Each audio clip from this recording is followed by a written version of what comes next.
Favorite robot. Favorite robot. The ideas are spreading. I was born in 1969. 1969 was the year when a famous robot called Shakey was believed to be the leader of the robotic revolution. Shakey was the first mobile robot that was able to reason about its own actions. It moved around obstacles in a room, and the press referred to Shakey as the first electronic person. And in the same way, the first computers in the 1940s were called electronic brains. We like to see ourselves in our machines. We even imagine robots that look like us. In 1969, some of the cleverest scientists believed that machines that could act and think like humans were just around the corner. Machines that we could talk with, machines that could learn, machines that even would be creative.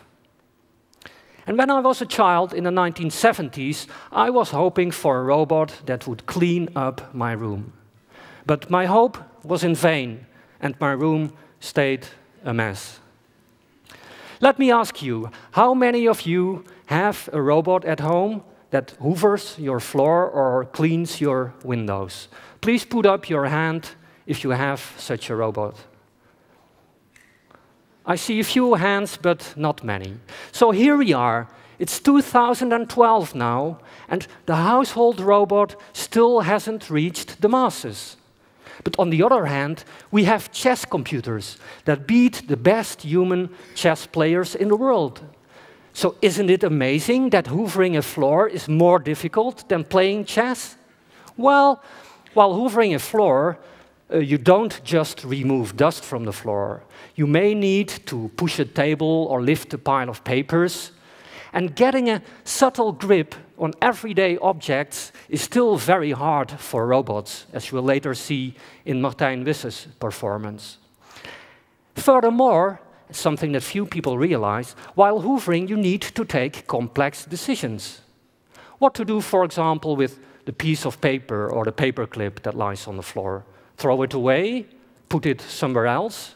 And if yes, where to put it? The household robot doesn't know what you want in your house. Japan is one of the leading countries in robotics. But when the nuclear power plant in Fukushima exploded in March 2011 after the devastating tsunami, in the first 4 weeks, robots were nowhere to be seen.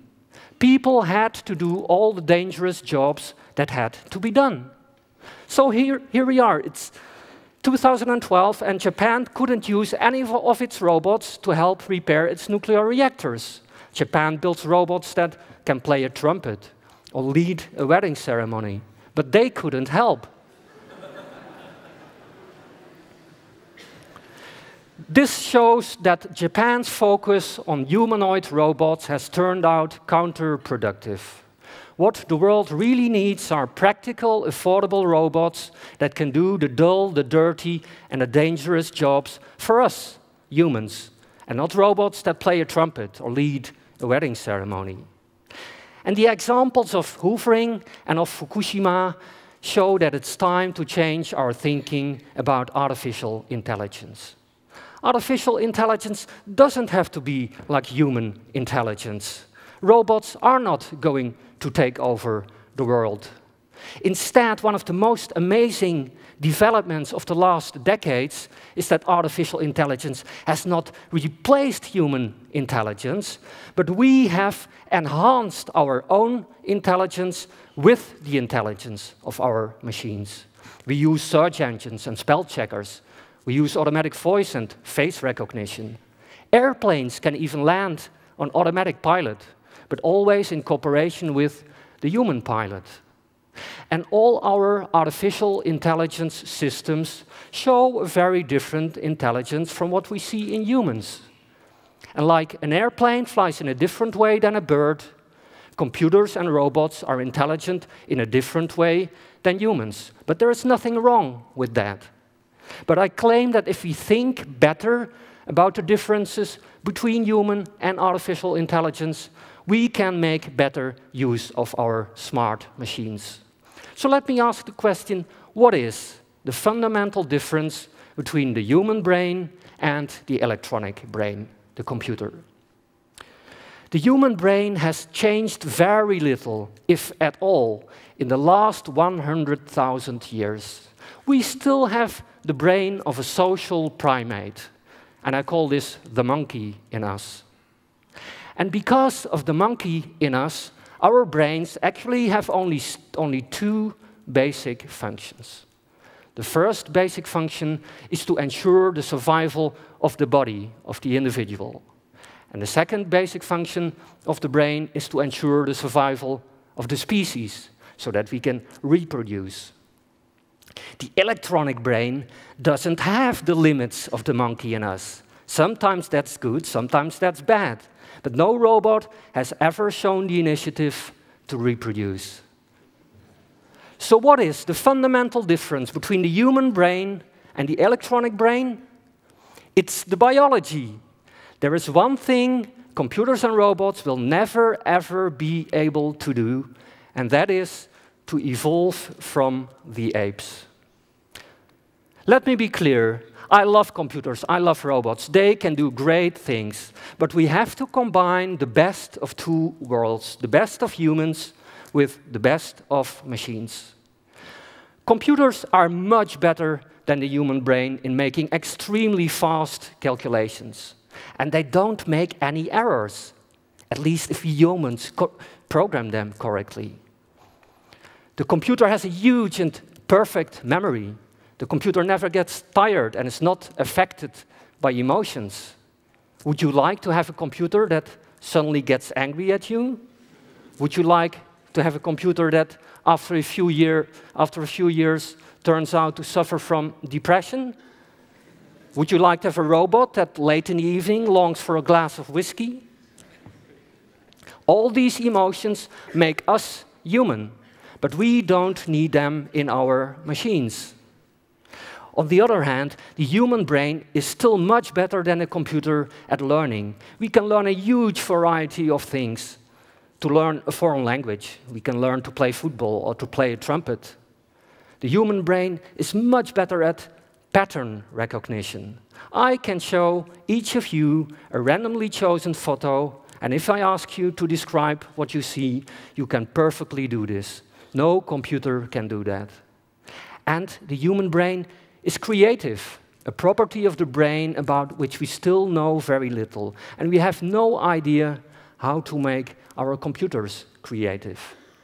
Although the computer is a great calculator, it has never invented new mathematics. And there is one more interesting difference between the human brain and the electronic brain. The human brain works in an extremely efficient way. Its power consumption is about 20 watts. That's a small light bulb. The power consumption of a supercomputer like Watson, which last year won the Jeopardy quiz against the two best human players, Watson consumes 6 megawatt. That's 300,000 times the human brain. And with this enormous power consumption, it can only play Jeopardy. Its IQ is 0, and it doesn't chat with you in a bar. Well, what are great examples of the cooperation between human and artificial intelligence? A great example is the smart car. Every year, about 1 million people die worldwide in car accidents, and most of these accidents are due to human errors. The smart car can help to prevent many of these accidents. In the smart car, the intelligence of the human driver is enhanced by artificial intelligence, so that the human driver can, for example, see clearly at night, or can get a warning when he's getting too close to another car. Or the car can even warn the human driver when the human driver is getting too tired, and the car can take it over. Another very recent example of the cooperation between human and artificial intelligence is the use of supercomputer Watson as a health consultant. I told you that Watson was prepared to play the Jeopardy quiz. But the company that developed Watson, IBM, is now preparing its supercomputer to help doctors in making more reliable diagnoses. The idea is that Watson can search extremely fast in a huge database of medical literature. And by doing this, it may suggest diagnoses or treatments that the doctor has overlooked. Of course, at the end of the day, it's still the human doctor who decides about the diagnosis or the treatment, but Watson offers help. So forget about the idea that computers and robots are going to rule the world. If we want to improve the world, we have to think more about the best possible cooperation between human and artificial intelligence. How can man and machine become the best pair of tango dancers? Thank you very much.